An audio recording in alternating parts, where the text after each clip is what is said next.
सभी साधक मित्रों को नमन और आशीष के साथ शुरू करते हैं प्रश्नोत्तरी विभाग। ये प्रश्न जो है बहुत मूल्यवान होते हैं। प्रश्न और उनके उत्तर के माध्यम से पूरी बात समझाई जा सकती है। कभी कभी क्या होता है, ये प्रश्न अपने आप सुलझ जाते हैं। ये जो आत्मज्ञान की बात है, ध्यान की बात है, ध्यान की परिपक्व स्थिति में बहुत सारे प्रश्न अपने आप सुलझ जाते हैं। मान लीजिए एक बच्चा जो है वो अलग अलग प्रकार के प्रश्न अपने पेरेंट्स को पूछता है कि मेरा जन्म कैसे हुआ। अब देखें उसे पेरेंट्स क्या कहेंगे, क्या समझाएंगे। लेकिन जैसे ही बच्चा बड़ा हो जाएगा अपने आप ये समझ जाएगा कि ये बात क्या है, मसला क्या है। तो कोई कोई प्रश्न ऐसे होते हैं कि जो परिपक्व अवस्था में समझ में आ जाए, लेकिन कोई प्रश्न ऐसे होते हैं कि जो साधना को शुरुआत करने में मददरूप हो। साधना शुरू नहीं की या साधना शुरू तो की है लेकिन कहीं पर अटक गए हैं, वहाँ से आगे बढ़ना हमारे लिए बहुत मुश्किल हो जाता है। तो उस समय जो प्रश्न उत्पन्न होते हैं व्हाट्सएप में लिखते हैं, कमेंट में लिखते हैं, या आप अपने मन में बार बार पूछते रहते हैं। व्यक्ति मन ही मन सोचता रहता है क्या होगा क्या होगा, ये इनका क्या अर्थ है, मैं यहाँ पर फंसा हूँ, मुझे समझ में नहीं आता। आप चिंतन करते हैं। देखो चिंता से बड़ा चिंतन है। जब आप चिंतन करते हैं उस दिव्य विषय पर तब जुड़ाव हो जाता है। ऐसे प्रश्न, तो ऐसे प्रश्न के उत्तर भी अपने आप आपको यहाँ मिलने वाले हैं इस प्रश्नोत्तरी विभाग में जो जुड़े हैं। तो सबसे पहला और महत्वपूर्ण प्रश्न, ये आत्मा क्या है।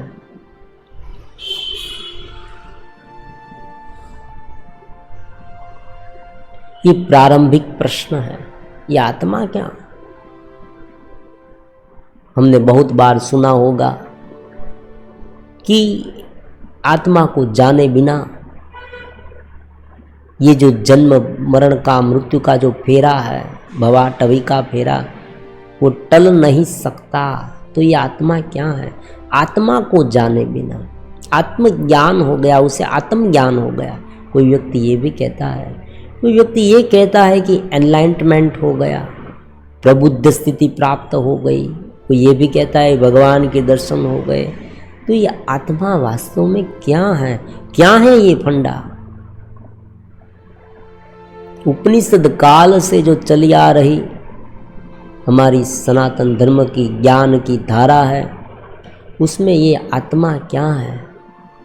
योग में जब हम योग द्वारा परमात्मा की परम तत्व की अनुभूति करना चाहते हैं तब ये आत्मा क्या है। और भगवान ने भगवद गीता में आत्मा के बारे में दूसरे अध्याय में बहुत कुछ समझाया है कि इस आत्मा को मारा नहीं जा सकता, इस आत्मा को छेदा नहीं जा सकता। पवन जो है उसे उड़ा नहीं सकता, अग्नि उसे जला नहीं सकता, पानी उसे भिंजा नहीं सकता। तो ये जो आत्मा है वो वास्तव में है क्या। यह आत्मा का जो पूरा फंडा है वो साधना के साथ कैसे जुड़ गया।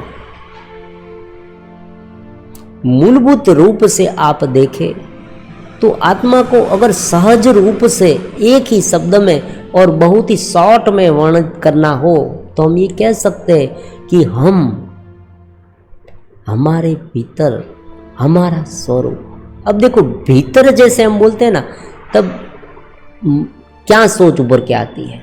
भीतर मतलब अंदर, अंदर। बाहर तो शरीर है हमारा, अंदर कुछ है।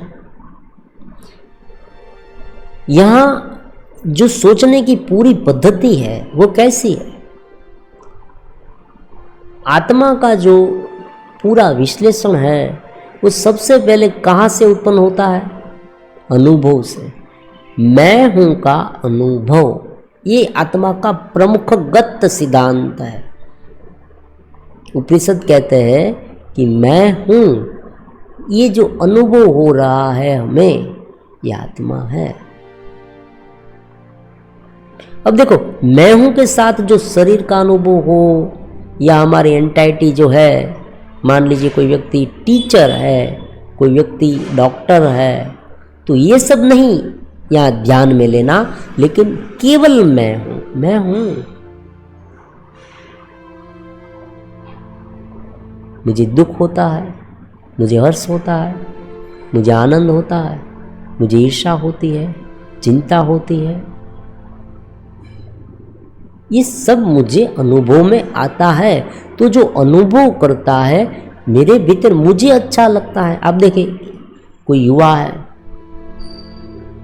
बहुत कम वय का युवा, छोटी उम्र का युवा है, जो कोई युवा है, तो उसे भी, बच्चा है उसे भी, बड़ा है उसे भी, जैसे ही हमारा जन्म हुआ, मैं हूँ, ये भाव उनके मन में आ गया। उन्हें अनुभव में आ गया, मन में नहीं, अनुभव में आ गया कि मैं हूं।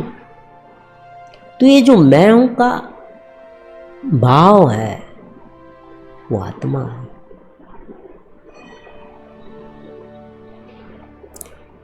अब यही आत्मा वैश्विक परमात्मा का अंश है, चेतना का अंश है।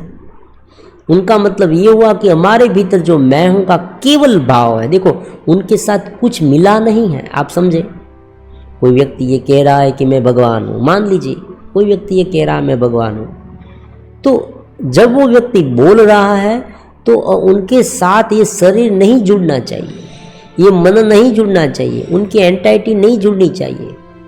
मैं भगवान हूं तो वो अपने शरीर के सामने देख कर बोल रहा है कि मैं भगवान हूँ, तो उनका मतलब ये हुआ कि वो ये कह रहा है कि ये जो शरीर है वो भगवान, मतलब मैं भगवान हूँ। वो एक घेरा बन गया और वो घेरा भगवान हो गया, ऐसी बात नहीं। वो एक सुग्रथित हो गया, वो एक घेरे के रूप में है, तो वो ये नहीं हो सकता, उनका नाम रूप हो गया। लेकिन जो भीतर अपने आप अनुभव में आ रहा है, साक्षी, हम उसे साक्षी भी कहते हैं। आत्मा जो है, भीतर की चेतना, उसे साक्षी कहा गया, साक्षी, जो देखने वाला है। क्योंकि उनके साथ ये सब जो मिलाना है ना, मन है, बुद्धि है, इंद्रिया है, उनके विषय है, ये सब उनके साथ मिलाना नहीं है। ध्यान हम क्यों कर रहे हैं, या मेन जो फंडा है ना, वही समझ में आ जाएगा। ध्यान क्यों, मान लीजिए कोई व्यक्ति ये कह रहा है कि मुझे आत्मा की प्राप्ति के लिए, आत्मा की अनुभूति के लिए ध्यान करना है, तो उनका मतलब ये हुआ कि वो भीतर जाएगा। जैसे हम भीतर आत्मा की शोध करेंगे, आत्मा को ढूंढेंगे, हर एक व्यक्ति को अपने आत्मा को स्वयं ढूंढना पड़ेगा। ये ऐसी बात नहीं है कि कोई व्यक्ति को बताया जाए कि ये तुम्हारा आत्मा है, क्योंकि आत्मा का कोई नाम नहीं, आत्मा का कोई रूप नहीं।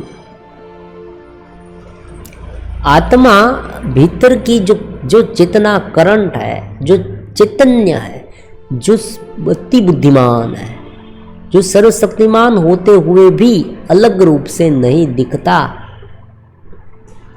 अपने आप में अपने आप का अनुभव करता है। ये बात समझने वाले, बहुत समझने वाले, क्योंकि जब भी हम कुछ भी अनुभव करते हैं तो कुछ ना कुछ चाहिए हमें। अनुभव करने के लिए किसी का आधार लेना पड़ता है। मान लीजिए कई दृश्य हमने देखा, तो दृश्य के लिए आँखों का आधार लेना पड़ता है, मन का आधार लेना पड़ता है, मन में जो स्मृतियाँ हैं उनका आधार लेना पड़ता है। उनके बाद हम ये पहचान सकते हैं कि ये चीज़ है। लेकिन आत्मा जो है, उनको देखने के लिए कोई भी इंद्रिय काम नहीं आती, इसलिए ध्यान के, ध्यान क्यों है? आंख के माध्यम से हम उसे नहीं देख सकते। उनका मतलब ये हुआ कि हमें आंखों से अंदर जाना है, आंखें बंद करनी, मतलब आंखों से अंदर। मन के माध्यम से हम उसे नहीं देख सकते, इसलिए हमें मन से ऊपर जाना है। मन में जो जो विचार, मान लीजिए कोई व्यक्ति मन में कल्पना करने लगे कि आत्मा ऐसा है वैसा है, ये सब है वो सब है, तो वो मन में रहेगा। तो भूल जाना, याद ही नहीं करना, केवल देखना, जो जो संवेदना है उसे देखना, सांसों को देखना एक सहज पद्धति है, आती जाती सांस को देखते रहे। तो ये करना क्यों है, ये फंडामेंटल प्रश्नोत्तर हम यहाँ चलाने वाले हैं कि क्यों करना है। अगर ये फंडामेंटल नॉलेज आ गया तो कोई भी व्यक्ति, कोई भी पुस्तक, कोई भी ग्रंथ, कोई भी विचारधारा, कोई भी पंथ आपसे अज्ञात नहीं रहेगा। आप उनके बारे में माहितगार हो जाएंगे।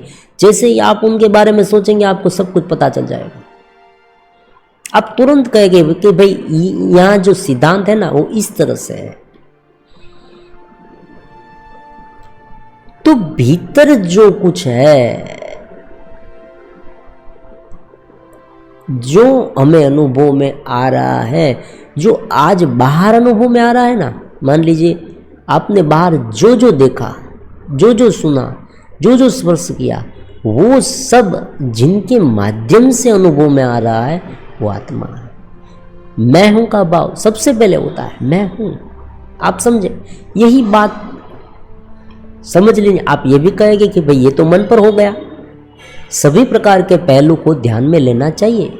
यहाँ आप तुरंत कह देंगे कि भाई मैंने यही कमेंट भी बहुत बार सुनी है कि साधक ये बता देता है कि भाई आप ये कह रहे हैं, शास्त्र ये कह रहा है ये आत्मा है, भगवद गीता भी ये कह रही है कि इस तरह का आत्मा है। तो ये आत्मा तो मन के आधार पर हो गया, मतलब हम ये सोचने लगे कि आत्मा अक्लेद है, असोस्य है, उसे पानी भिजा नहीं सकता। ये सब जो अलग अलग श्लोक है भगवान ने कहा, अविनाशी तू आने अविनाशी जान, ये अविनाशी है, उनका खंडन नहीं किया जा सकता, उनका मंडन नहीं किया जा सकता। ये अद्वितीय है, अमाप है, असीम है, अज्ञेय है, जिसे जाना नहीं जा सकता इंद्रिय के माध्यम से। ये अमाप है, असीम है, अखंड है, अरूप है, उनके समान अप्रितम है, उनके समान दूसरा कोई है ही नहीं, अतुल्य है। जो भी नाम आप दे वो सब आत्मा का है। जो अंतिम रहेगा वो परमात्मा ब्रह्म रहेगा और उनका अंश हमारे भीतर है, वो आत्मा है। तो अब हम जब जानेंगे ये सब मन से, मान लीजिए मन से आपने सब आंखें बंद की, आपने वीडियो सुना, शांति से आप ये सोचने लगे कि भाई मेरे भीतर जो मैं हूँ का अनुभव हो रहा है वो आत्मा है। तो शब्द से आपने सुना, फिर उस शब्द को शांत कर देना है। यही पद्धति है, दूसरी कोई पद्धति नहीं है। शास्त्र का शोर बकोर शांत हो जाना चाहिए। ये शोर बकोर है, ये ज्ञान की बड़ी बड़ी बातें आत्मा तक नहीं पहुंचा सकती, आत्मा तक नहीं पहुंचा सकती, लेकिन रास्ता दिखा सकती है। समझे, कोई व्यक्ति को मालूम ही नहीं है तो विषय में फंसा रहेगा, बिल्कुल बोध ज्ञान नहीं है तो विषय में फंसा रहेगा, क्योंकि उसे विषय ही अच्छे लगेंगे। पहले आप उसे पकड़ कर कहे कि भाई तुम ये जो विषय भुगत रहे हो, ये विषय तुम्हें उलझाते रहेंगे, ये विषय से तुम्हें जो आनंद मिलता है वो तुम्हारा नहीं है, मतलब तुम्हारा आत्मा का है, आत्मा के माध्यम से मिल रहा है, लेकिन मूलभूत आनंद ये नहीं है। और ये विषय जितना तुम भुगतोगे उनकी इच्छा डबल तिगनी चौगनी तुम में होती जाएगी और तुम फंसते जाओगे, कर्माशय को उत्पन्न करते जाओगे। ये बोध है, उसे समझाओगे, फिर वो कहेगा कि भाई बात तुम्हारी सच है, तो मुझे आनंद कैसे मिले। अब देखो ये बहुत महत्वपूर्ण बात है। आप कोई व्यक्ति को बड़े बड़े साहित्य समझा दोगे ना, बड़े बड़े ज्ञान के ग्रंथ, ध्यान की अलग अलग पद्धतियाँ, सब कुछ उसे समझा दोगे, कुछ नहीं करने वाला वो। क्यों? क्योंकि वो तुरंत प्रश्न पूछेगा कि मुझे आनंद इसमें आ रहा है, इस विषय भुगतने में, तुम ये क्यों न करो। एक दबाव बना रहता है व्यक्ति में, एक दबाव टेंडेंसी का है, आदत, तमस उसे कहते हैं। आदत का दबाव है कि वो कर नहीं लगता है। बस क्यों करता है वो उसे भी नहीं मालूम, क्यों करता है वो उसे नहीं मालूम। बस कल किया था तो आज मैं करूँगा, आज किया है तो वो कल भी करेगा, वो करता ही रहेगा, क्योंकि आदत बन गई है, उनकी आदत है ऐसे, एक करने की एक आदत बन गई है तो वो करता रहेगा। तो कहने की बात ये है कि ये एक आदत है, और दूसरा जो है वो है प्रिय, उसे उनमें रस आता है, रस मिलता है। और रस उसमें क्यों मिलता है? क्योंकि उनको अभी आत्मा का ज्ञान नहीं हुआ है।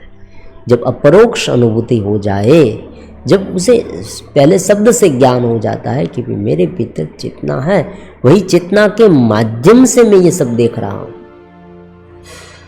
मैं इतना अत्यंत पवित्र हूं, पवित्र मतलब इन सबसे अछूता हूं। कोई व्यक्ति ये मान कर बैठ जाए कि भाई मैंने बहुत सारे पाप किए भूतकाल में, इतने बड़े बड़े पाप किए, मेरी मुक्ति हो ही नहीं सकती, तो उसे भी मान लेना है कि भाई ये सब पाप है, जो कुछ कर्म मैंने किए हैं वो बाह्य अवचेतन माइंड में, भीतरीय चित्त में निर्मित है, स्टोर है, संग्रहित है। मैं उनसे अछूता हूँ, मैं उनसे भीतर का हूँ, उन्हें अनुभव करने वाला हूँ। तो आत्मा क्या है? अनुभव करता है। जो मेन चीज है मैं हूँ। अब देखिए टेबल जो है, जो कुर्सी है, चेयर, जो ये मकान है, ये उन सबको मैं का अनुभव नहीं होता है, हमें होता है। आज आप देखिए वैज्ञानिकों ने, साइंटिस्टों ने सुंदर रोबोट बनाया, आप सब देखें, रोबोट में मेमोरी भी डाल रखी है। आप जो बोलते हैं उनके अनुसार वो ये करते हैं, ये सब है। आपने जो प्रश्न पूछा उनका हूबहू उत्तर वो दे देते हैं और सटीक उत्तर देते हैं, सब कुछ वो करते हैं। इधर से उधर चल सकते हैं, फिर सकते हैं, उनके चेहरे पर अलग अलग प्रकार के भाव हो सकते हैं, गुस्से का भाव, तो ये सब उनमें एक सिस्टम स्टोर करा दी गई है, तो उनके मुताबिक वो करेगा। लेकिन उस सिस्टम को, उस रोबोट को अपने आप का अनुभव नहीं होता, उन्हें पीड़ा नहीं होगी। मान लीजिए आप वो पीड़ा का नाटक करें, नाटक मतलब उनके भीतर जो चिप, एक सर्किट बिठा दी गई है, उसमें प्रोग्राम है, उनके मुताबिक वो ये बोलेगा, करेगा, अनुभव करता है, ऐसा दिखाएगा, ऐसा एक्सप्रेशन जो है उनके चेहरे के, वो सब कुछ दिखाएगा। लेकिन वास्तव में उन्हें भीतर से ये अनुभव नहीं होता है। आप बड़ा सा डंडा लेकर उसे पीटने लगे तो उसे दुख दर्द नहीं होगा, उसे पीड़ा नहीं होगी। आप उसे कुछ अनाप शनाप कह देंगे तो उसे मान अपमान की जो ग्लानि है, जो भीतर अनुभव में आ रहा है, वो नहीं होगा। उसे मान भी नहीं लगेगा, अपमान भी नहीं लगेगा, उसे बुरा नहीं लगेगा, उसे लोभ भी नहीं है, द्वेष भी नहीं है, ईर्ष्या भी नहीं, कुछ उसे अनुभव में आ ही नहीं रहा। तो जो अनुभव करता है आत्मा, उन्हें बनाना मुश्किल है, और आज के लेवल पर देखें तो इम्पॉसिबल है। आज तक मशीन शोधी गई है, ढूंढी गई है, उनका इन्वेंशन किया गया है। आप देखिए रोबोट आ ही जाएंगे, 10 साल के बाद आप देखेंगे हर एक के घर में रोबोट हो सकता है। छोटे मोटे जो काम है वो रोबोट करेगा, लेकिन रोबोट को अपने आप का अनुभव नहीं होगा। छोटी सी चिड़िया है, उसे भी अपने आप का अनुभव हो रहा है, उसे भी दुख, पीड़ा, भय, अपने आप को बचाने के लिए वो इधर उधर दौड़ती है, अपने बच्चे को बड़े करने के लिए, हौसला बनाने के लिए बहुत प्रयास करती है, आप सब कुछ देखें, आसपास का माहौल देखें तो भी ज्ञान आ जाएगा। सूक्ष्म दृष्टि रखें तो सभी ज्ञान आपके सामने ही है। तो आत्मा क्या है? आत्मा एक चेतना है, एक दिव्यतम आधारभूत है जो सब में है। आजकल आप देखें तो इतनी अफड़ा तफड़ी है जगत में, आप ये देख सकते हैं। व्यक्ति के सामने कई सारे प्रश्न हैं, मुश्किलियां भी इतनी है, प्रॉब्लम्स है, सब कुछ। जीवन भी इतना मुश्किल हो गया है, और कब कौन सी आफत आए, कौन से ऑब्स्टेकल का सामना उसे करना पड़े, वो हम कह नहीं सकते। उन्हें भी नहीं मालूम कि कल क्या होगा। सभी व्यक्ति की यही स्थितियां है, और उसी स्थिति से बाहर निकलने के लिए लोग अलग अलग प्रकार के व्यसन में का शिकार होते जाते हैं। मोबाइल का शिकार है, सोशल मीडिया का शिकार है, सोशल मीडिया में उलझते रहते हैं। क्यों? क्योंकि वो ठेलना चाहते हैं जो उनके मन में इतना घर कर गया है, ये विचार जो है असलामती का, भय का, कल क्या होगा, ये सब। कोई व्यक्ति अपमान कर रहा है, किसी से डर लगता है, ये सब। तो अपने में देखो, अपने में कुछ बुराइयां है, उनका भी गिल्ट भाव हो रहा है, होगा। जो व्यक्ति ऐसे काम करते हैं उसे उनका दोष तुरंत लगने लगेगा, शुरू हो जाएगा। जैसे ही वो ऐसा काम करना शुरू करे कि तुरंत उनका जो गिल्ट भाव है वो उनके मन पर हावी हो जाएगा। उनसे दूर होने के लिए ये व्यसन का सहारा लिया जाता है। इसीलिए ज़्यादातर मामले में आप देखें, जो ऐसे वैसे काम करते हैं ना, वो शराब ज़्यादा पीते हैं। वो अपने मन को किसी भी तरह से, अपने आत्मा को मार देना चाहते हैं, आत्मा को दबा देना चाहते हैं। तो ये आत्मा है, भीतर की आत्मा की आवाज़ आएगी। तो यही चेतना को हमें अनुभव में लाना है, साक्षी में लाना है, मन के माध्यम से नहीं, मन को शांत करने के माध्यम से। ये समझना है, मन को एकाग्र करके मन को देखना। मन एकाग्र हो जाए तो अलग अलग अनुभव शुरू हो जाएंगे। इनके पहले वीडियो में हमने देखा कि बहुत सारे अलग अलग साधक को अनुभव होते हैं। प्रकाश का अनुभव, कोई घंटी की आवाज़ आनी, रीढ़ की हड्डी में नीचे से ऊपर कुछ आना, ये सब हमने कहीं पर पढ़ रखा है। तो हमारे अवचेतन माइंड में ये सब बिठ गया है कि भाई आज्ञा चक्र इस तरह से जागता है, तो तुरंत ही व्यक्ति ये सोचने लगता है कि मेरा आज्ञा चक्र जाग गया।